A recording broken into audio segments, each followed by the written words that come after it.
하나님께서 우리들에게 이 성경을 통하여서 그 진리 그리고 참된 것을 우리가 이렇게 살도록 하나님께서 권면하시고 요구하시죠. 그럴 때 하나님은 어떤 구체적인 특정한 행동, 이런 행동을 하라 이렇게 말씀하시기보다는 대부분 어떤 방향성을 제시하십니다. 예를 들면 서로 사랑하라 이렇게 하시잖아요. 그럴 때 하나님께서는 이렇게 함으로 사랑해라 이렇게 어떤 구체적인 사랑의 행동을 명령하시기보다는 우리가 무엇을 하든지 사랑하기 위해서 사는 사람이다. 그리고 누구라도 사랑해야 한다라는 그런 하나의 사랑의 방향성을 하나님은 제시하십니다. 그것이 종교와 신앙의 차이죠. 종교는 특정한 행동을 금하거나 어떤 구체적인 어떤 행동을 할 것을 요구하는 반면 신앙은 하나의 방향성을 제시하는 것이지요. 그런데 하나님께서 우리들에게 아주 구체적인 행위를 요구하시는 것이 몇 가지가 있습니다. 그 중 하나가 바로 성적인 순결입니다. 더 정확히 말하면 혼전 또는 혼외 성관계를 하나님께서는 금하십니다. 하나님께서는 남녀 간의 성관계가 결혼 안에서만 건강하고 바른 관계라고 생각하시는 것이 분명한 것 같은데 고린도전서 6장이 이것을 이렇게 표현하죠.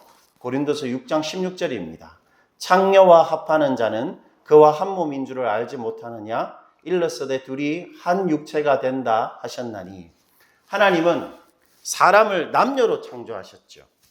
그리고는 그 남녀가 어떤 성적인 관계를 통해서만 마치 한 몸처럼 되는 관계가 되도록 창조하셨습니다. 그리고 그 한 몸됨은 오직 결혼 관계 안에서만 가능하도록 어떤 면에서 설계하신 것이죠. 이 세상을. 즉 하나님은 우리가 남편, 아내하고만 성적인 관계를 맺도록 우리를 창조하신 것입니다. 그러므로 혼외 성관계는 비록 우리의 본능을 거스르고 우리의 어떤 습관하고 맞지 않는 것일 수도 있고 그리고 주류 문화, 성적인 자유를 강조하는 이 한국 사회에서는 우리가 저항해야 하는 아주 갑갑하고 불편하고 또 누군가에게는 너무도 지키기 어려운 것일지라도 혼외 성관계는 분명한 죄입니다. 죄. 주님께서 금하시는 것이죠. 그리고 죄를 통해서는 우리는 절대로 우리 인생을 행복하게 살 수 없는 것이죠. 그것이 바로 창조 질서입니다. 그러한 성적 순결과 더불어서 하나님께서 우리들에게 구체적으로 요구하시는 또 다른 진리가 하나 있는데 그것은 바로 용서입니다. 용서. 저에게 용서하면 이렇게 떠오르는 한 사람이 있는데 그분은 바로 손양원 목사님입니다. 이 손 목사님은 1948년 자익 사상을 가진 일단의 군인들이 반란을 일으킨 그 사건이죠. 여순 사건 때 기독교를 믿는다는 이유만으로 손 목사님의 장성한 두 아들이 총살을 당합니다. 잔인하게. 아주 끔찍한 비극을 우리 손 목사님은 겪게 되죠. 손 목사님은 자신의 두 아들의 장례식 예배 때 10가지의 그 감사 기도문을 낭독한 것으로 유명한데 그중 몇 가지를 소개하면 이렇습니다. 나 같은 죄인의 혈통에서 순교의 자식들이 나오게 하셨으니 하나님 감사합니다. 한 아들의 순교도 귀하다 하거늘 하물며 두 아들의 순교이리요 하나님 감사합니다. 미국 유학 가려고 준비하던 내 아들 미국보다 더 좋은 천국에 갔으니 내 마음이 안심되어 하나님 감사합니다. 나의 사랑하는 두 아들 총살한 원수를 회개시켜 내 아들 삼고자 하는 사랑의 마음을 주신 하나님 감사합니다. 이 손 목사님의 기도대로 목사님은 자신의 두 아들을 총으로 직접 죽인 그 안재선 씨를 자신의 양자, 자신의 아들로 삼아서 평생을 정말 친아들처럼 보살피고 사랑합니다. 대학도 보내고 결혼도 시키고 평생 같이 살죠.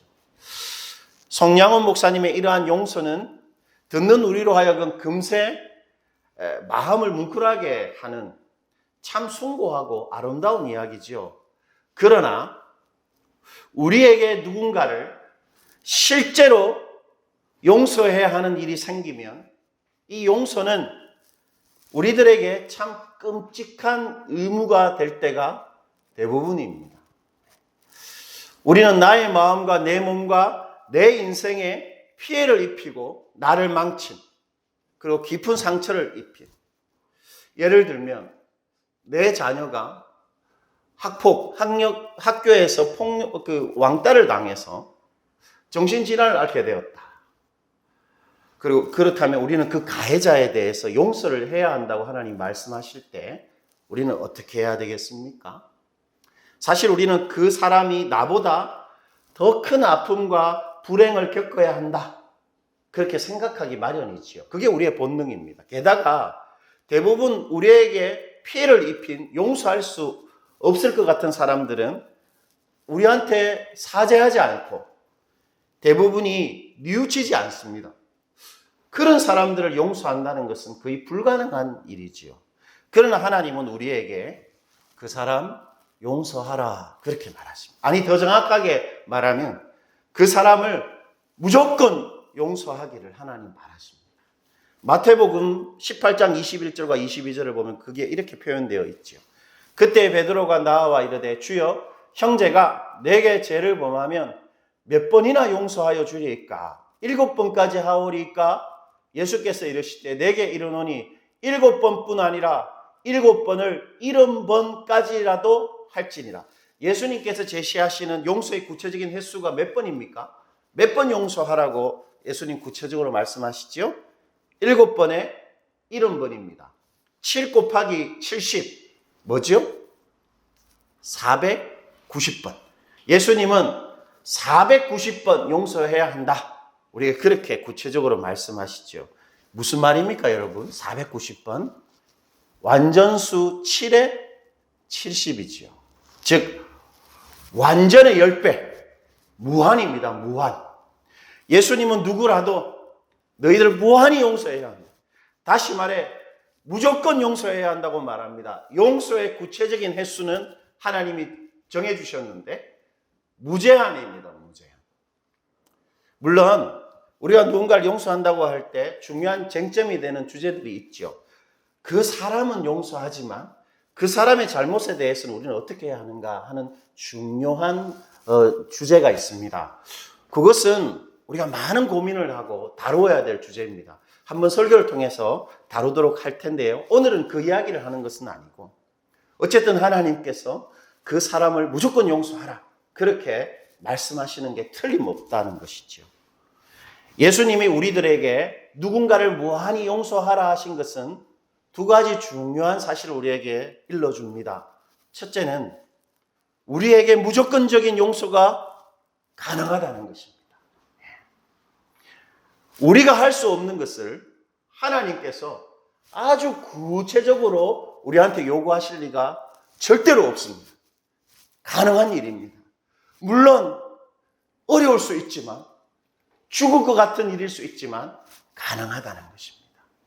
그리고 둘째, 무조건적인 용서를 바라시는 하나님이 우리를 무조건 용서하시는 분이라는 것이죠. 스스로가 무조건 용서하시지 않는데 우리들한테 무조건적인 용서를 하나님께서 요구하실 리가 없기 때문입니다. 하나님께 자신의 죄를 무조건 용서해 달라고 요구한 유명한 사람을 우리는 알고 있는데 바로 다윗입니다. 다윗은 우리가 잘 아는 것처럼 그 유부녀하고 강제적인 부적절한 관계를 맺죠. 그리고 자신의 그 부정을 감추기 위해서 어떻게 합니까? 그녀의 남편을, 그것도 자신의 그 왕권, 자신의 지위를 이용해서 청부 살해합니다. 그리고 선지자가 와서 다윗의 그 추악한 죄를 덜추어내자 다윗이 그제서야 하나님께 회개 기도를 하는데 바로 이 기도입니다. 시편 51편 1절과 2절인데요. 하나님이여 주의 인자를 따라 내게 은혜를 베푸시며 주의 많은 긍휼을 따라 내 죄악을 지워주소서. 나의 죄악을 말갛게 씻어주시고 또 나의 죄를 깨끗이 제하소서. 여러분 자세히 한번 보십시오. 어떻게 기도하고 있는지. 자신의 죄악을 지워달라고 말합니다. 어떤 죄악입니까?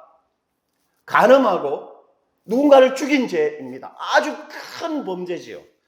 그 큰 잘못을 어떻게? 지워달라고 말합니다. 지워달라. 그리고 말갛게 씻어달라고 말합니다. 아주 더러워진 옷을 깨끗하게 이렇게 빠는 것처럼 씻어달라고 말합니다. 그리고 자신의 죄를 깨끗하게 마치 그 죄가 없는 것처럼 제거해달라고 말하죠. 무슨 말입니까?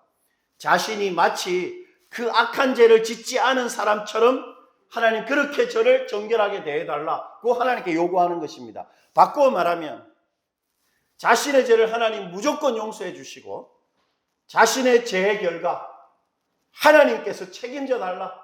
하나님 마치 죄를 안 지은 사람처럼 나를 그렇게 해달라. 다윗이 그렇게 기도하는 것입니다. 이것이 바로 하나님 마음에 합한 사람, 하나님이 정말로 좋아했던 사람의 바른 기도입니다. 이러한 기도가 바른 기도가 될 수 있는 이유는 이러한 기도는 오직 아들이 아버지한테만 할 수 있는 기도이기 때문입니다.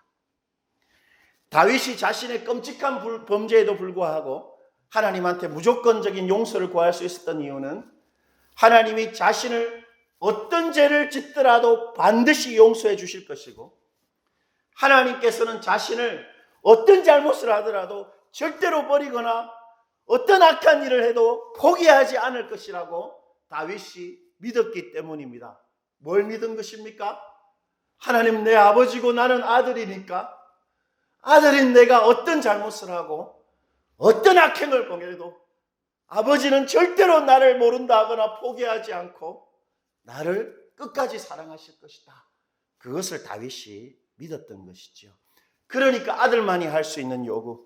아버지 제가 이렇게 큰 잘못을 했는데 용서해 주시고 저를 지켜주십시오. 그렇게 기도할 수 있었던 것입니다. 우리가 잘 아는 그 유명한 둘째 아들, 그 복음서의 탕자도 결국 아버지한테로 돌아가지요. 누가복음 15장 20절인데 우리 이것은 한번 읽어볼까요? 이에 일어나서 아버지께로 돌아가니라. 아직도 거리가 먼데 아버지가 그를 보고 측은히 여겨 달려가 목을 안고 입을 맞추니. 이 둘째 아들은 아버지가 죽기 전에 뭘 요구했습니까?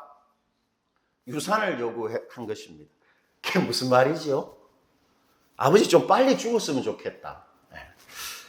아버지보다 아버지 재산이 더 중요하고 더 필요했던 것입니다.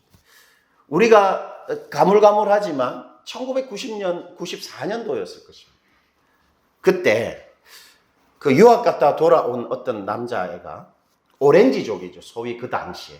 그 오렌지족 중에 한 명이 유흥비 마련하기 위해서 자신의 아버지와 어머니를 칼로 찔러 죽이고 그 집을 불태웠죠. 페루나.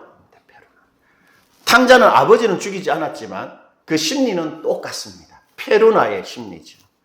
아버지를 버리고 떠나서 허랑방탕하게 그 재산 다 탕진하고 굶주려 죽게 되자 그 탕자는 그제서야 다시 집으로 돌아옵니다. 아주 파렴치한 페루나지요. 그런데 그 페루나가 다시 집으로 돌아오자 아버지가 어떻게 합니까? 이 아버지는 하나님을 상징하잖아요. 막 달려가서 그를 끌어안고 웁니다. 왜 그렇게 합니까? 그 나쁜 사람한테. 그 페루나가 바로 당신의 아들이기 때문에 아들이기 때문에 그의 잘못보다 그가 얼마나 고생하고 힘들었을까가 먼저 마음에 이게 일어나는 것입니다. 그리고 그가 다시 돌아온 그것만으로 되었다. 이제 다행이다. 아버지는 그렇게 생각하는 것이죠. 바로 측은히 여기시는 아버지의 마음, 하나님의 긍휼입니다. 이 하나님의 긍휼이 예수님을 우리 대신 십자가 위에서 죽게 만든 것입니다. 우리가 하나님의 아들, 딸들이었기 때문에 하나님이 우리 어떤 죄에도 절대로 포기하거나 버릴 수가 없었던 것입니다. 우리가 자녀들이니까. 그래서 아들이신 예수님도 아끼지 않고 우리 죄를 위해서 십자가 위에 기꺼이 죽이신 것입니다. 십자가 위에서 다시 돌아온 우리를 하나님께서 이 탕자처럼 달려와서 목을 안고 이렇게 끌어안으신 것이지요.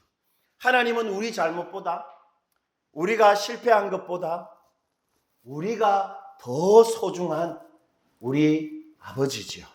때문에 우리는 아버지께 그 어떤 잘못이라도 용서를 구할 수 있고, 나의 죄와 나의 잘못으로 인해 생긴 문제들 하나님 아버지께 다 맡길 수 있는 것입니다. 그게 진짜 아들, 딸이죠.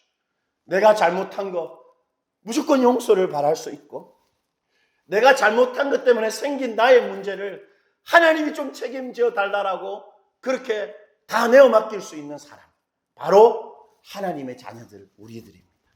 바로 이 하나님의 긍휼이 우리의 희망이죠. 우리의 희망. 그리고 이 세상 모든 사람들의 마지막 남은 희망입니다.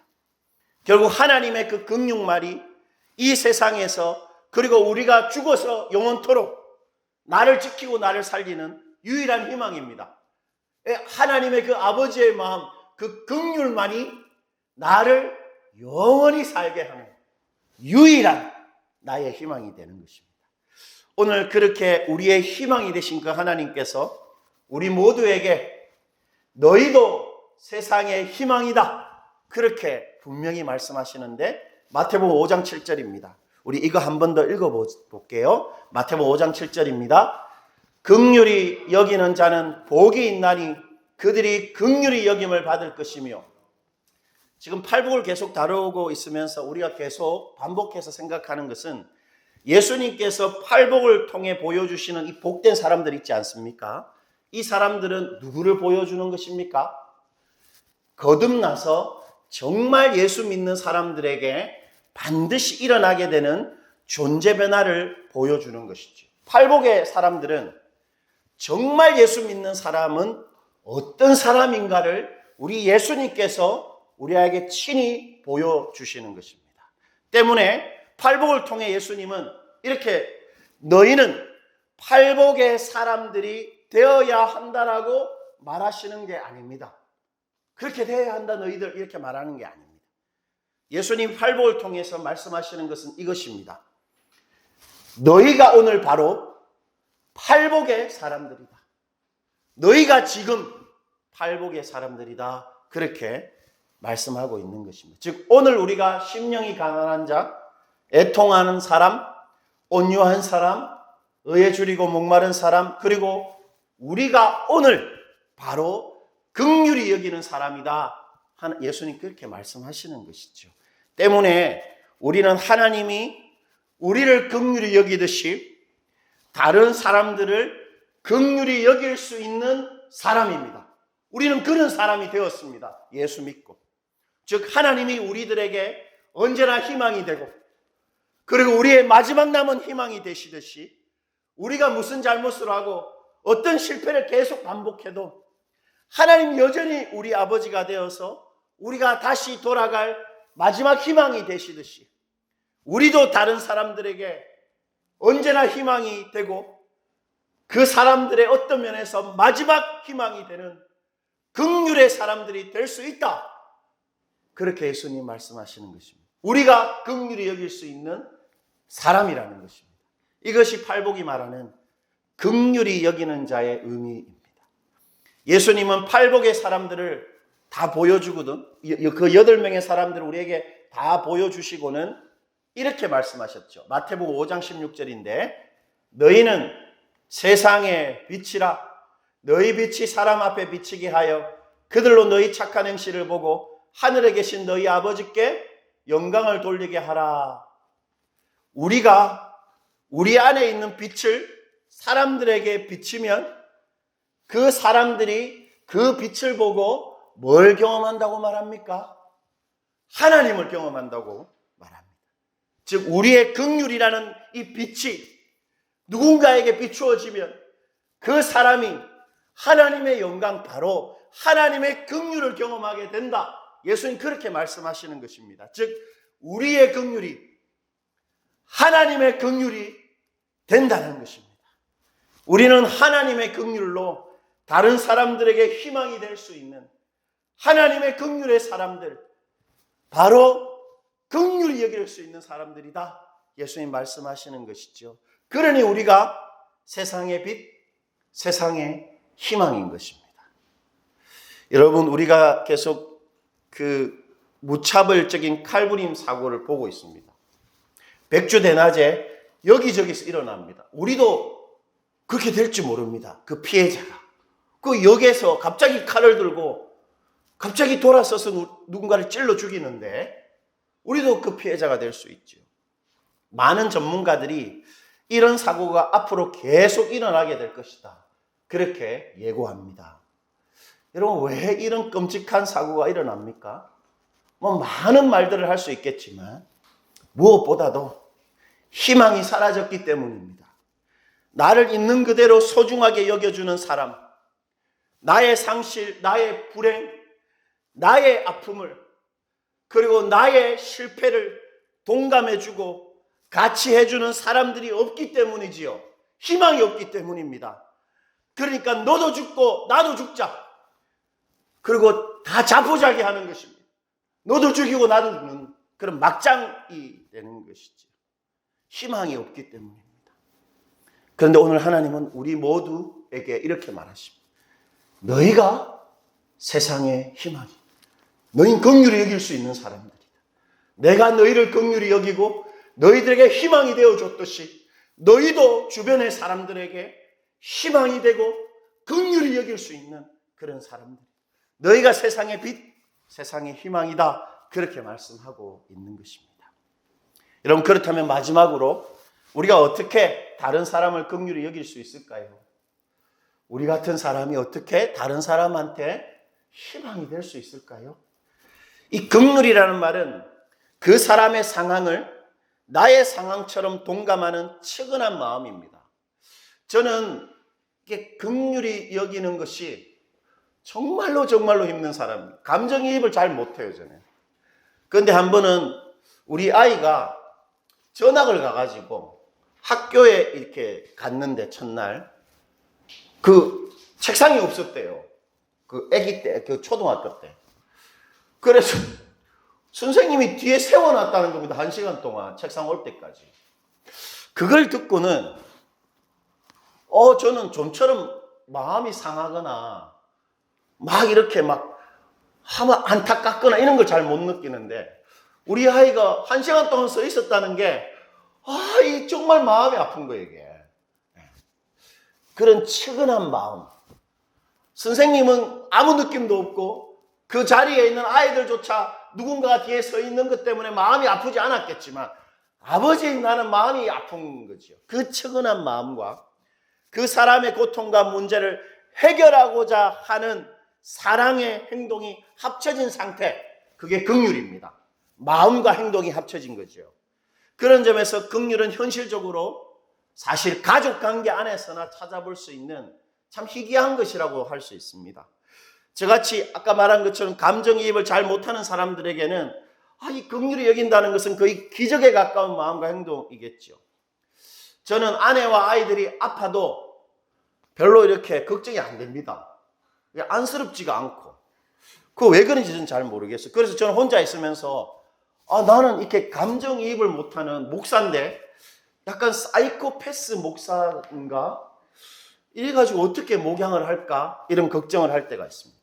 근데 제가 한 번은 우리 첫째가 기립성 저혈압이라고 하던데 갑자기 집에서 앉아 있다가 일어서는데 갑자기 이게 실신을 하는 겁니다. 그냥 이렇게 꽝! 뭘 잡고 이렇게 쓰러지는 거예요. 그래서 제가 그때 주님아 화근하러 이렇게 하면서 딱 끌어안았습니다.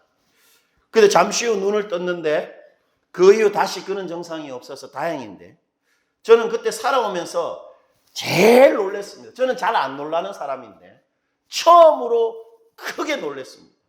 저희 아이가 쓰러진 거. 그래서 저는 안심했어요, 한편으로. 아, 나도 감정이 없는 사람은 아니구나.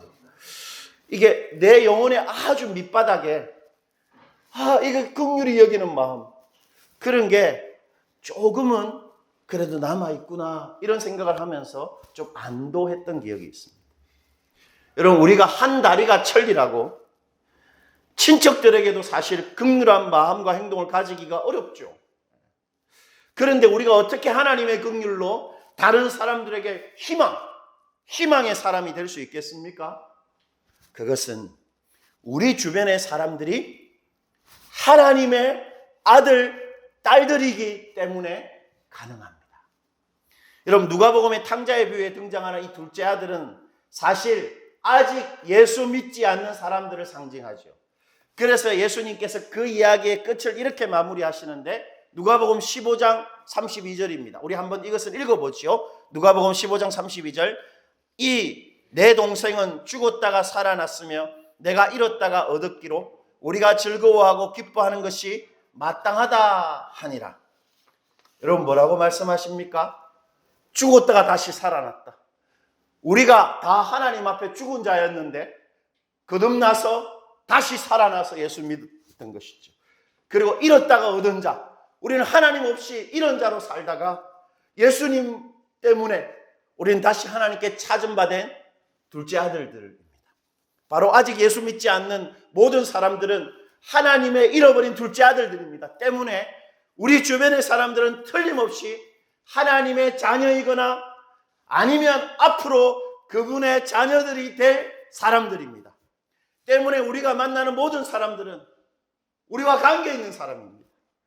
바로 우리의 가족이 될 사람, 또는 우리의 가족인 사람, 하나님의 패밀리, 하나님의 아들, 딸들, 나의 가족들이지요. 형제 자매들입니다. 우리 주변의 사람들은 나와 똑같이 하나님의 긍휼이 필요한, 하나님의 무조건적인 용서와 절대로 포기하지 않는 아버지의 사랑과 보살핌이 반드시 필요한 사람들이지요. 그리고 우리 주변의 사람들 중에 특히 불신자들은 내가 아니면 하나님의 긍휼을 경험할 길이 그 어디에도 없는 하나님의 잃어버린 둘째 아들들입니다. 바로 그 믿음으로 우리는 긍휼히 여기는 사람이 충분히 될 수 있는 것입니다. 그것이 예수님의 생각입니다. 그 사람이 하나님의 가족, 또는 하나님의 가족이 될 수 있는 사람이라는, 나와 관계 있는 사람이라는 믿음입니다. 그가 누구라도. 그래서 하나님의 사랑과 보살핌이 반드시 필요한 사람이라는 것을 믿는 것입니다. 물론 많은 경험이 필요하고 훈련이 필요하고 깊은 생각이 필요하지만 그것을 믿어야 하는 것입니다. 그 사람이 나를 통해 하나님의 긍휼을 경험할 수 있다. 내가 한 긍휼의 행위지만 이 긍휼은 하나님의 긍휼이 된다라는 믿음입니다. 그러한 믿음을 통해 우리가 그 사람에게 집중하고 성의 있고 진실하게 대하는 것, 그게 바로 긍휼히 여기는 것이지요. 물론 우리가 혈육이 아닌 누군가를 긍휼히 여긴다는 것은 대부분 그 사람에게는 실제적인 큰 도움이 되지 않는 이례적인 사소한 호의가 될 게 대부분이겠죠. 한계가 분명합니다. 그러나 우리가 행하는 믿음의 긍휼은 약속이 있는 긍휼입니다. 바로 이런 약속이죠. 마태복음 5장 7절 다시 한번 보시죠. 긍휼히 여기는 자는 복이 있는데 어떤 약속이 주어집니까? 그들이 긍휼히 여김을 받을 것이니요. 여러분, 긍휼히 여기는 자에게 반드시 따르게 되는 복된 결과가 뭐지요? 하나님이 그 사람을 어떻게 하신다는 겁니까? 긍휼히 여길 수밖에 없는 복이 있다는 것입니다. 무슨 말입니까? 예수 믿는 사람의 믿음의 긍휼은 하나님이 반드시 당신의 긍휼로 똑같이 반응해야 하는, 하나님이 참으로 소중하게 여기시는 하나님의 행동입니다. 이 세상에 하나님의 행동을 찾아볼 수가 없어요. 그렇지 않습니까? 그러니 사람들이 희망이 없다고 생각하겠죠. 그런데 우리가 사소하지만 믿음으로 하나님의 긍휼을 누군가한테 행하면 그건 하나님한테 너무 희귀하고 소중한 이 땅에서의 하나님의 행동이 되는 것입니다. 다르게 표현하면 우리가 누군가에게 긍휼을 베풀 때 하나님께서 우리의 긍휼을 마무리하고 완성하신다는 것입니다. 그것이 바로 긍휼히 여기는 자는 복이 있는데 그들이 긍휼히 여김을 받는다는 말의 실제 의미이죠. 때문에 우리의 긍휼의 마음과 행동이 비록 사소해도 그 긍휼은 반드시 하나님의 긍휼을 그 사람에게 나타내고 드러내게 되어 있는 것입니다. 약속입니다. 하나님 꼭 그렇게 하시는 것이지요. 그러므로 우리는 긍휼의 사람, 희망이 되는 사람이 될 수 있습니다. 저한테는 제가 이렇게 설교하지만 저한테는 너무 어려운 일 같아 보여요. 그래도 믿음을 가지고 행하는 긍휼에 하나님께서 그 긍휼을 완성한다 하시니 할 수 있을 것 같습니다. 우리는 희망이 될 수 있는 것이죠. 말씀을 맺겠습니다. 제가 좋아하는 시인 중에 한 명인데 정호승 시인의 봄길이라는 시가 있는데 이렇습니다. 제가 한번 읽어볼게요. 길이 끝나는 곳에서도 길이 있다. 길이 끝나는 곳에서도 길이 되는 사람이 있다. 스스로 봄길이 되어 끝없이 걸어가는 사람이 있다. 강물은 흐르다가 멈추고 새들은 날아가 돌아오지 않고 하늘과 땅 사이의 모든 꽃잎은 흩어져도 보라, 사랑이 끝난 곳에서도 사랑으로 남아있는 사람이 있다. 스스로 사랑이 되어 한없이 봄길을 걸어가는 사람이 있다. 하나님이 우리들에게 너희들이 참으로 세상에서 나의 희망이 되는 사람들이다 그렇게 말씀하십니다. 하나님의 자녀들인 우리가 이 시인의 시처럼 길이 끝나는 곳에서도 정말 길이 될 수 있고 사랑이 끝났다고 말하는 곳에서도 사랑이 되는 그런 희망의 사람들이 될 수 있다. 하나님 그렇게 우리에게 말씀하시는 것입니다. 비록 우리가 작고 사소한 마음과 행동이라도 우리가 그 사람을 하나님의 자녀로 알고 또는 하나님의 자녀가 되기를 기대하고 그 사람 긍휼히 대한다면 하나님은 그 사람에게 당신의 희망을 반드시 보여주실 것입니다. 우리 모두 우리 서로를 그리고 세상 사람들, 우리 주변의 사람들에게 희망이 되는 그런 긍휼의 사람들이 되시기를 축원드립니다.